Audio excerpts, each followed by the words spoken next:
మీద చెయ్యి వేసి బొట్టు పెట్టినా, తాళి బొట్టు మెడను కట్టి బొట్టు పెట్టినా, తల మీద చెయ్యి వేసి బొట్టు పెట్టినా, తాళి బొట్టు మెడను కట్టి బొట్టు పెట్టినా, సన్ని కళ్ళు తొక్కినా సప్త పదులు మెట్టినా, సన్ని కళ్ళు తొక్కినా సప్త పదులు మెట్టినా, మనసు మనసు కలపడమే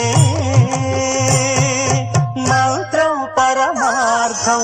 శ్రీరస్తు శుభమస్తు, శ్రీరస్తు శుభమస్తు. శ్రీకారం చుట్టుకుంది పెళ్లి పుస్తకం, ఇక ఆకారం దాచుతుంది స్వర్గ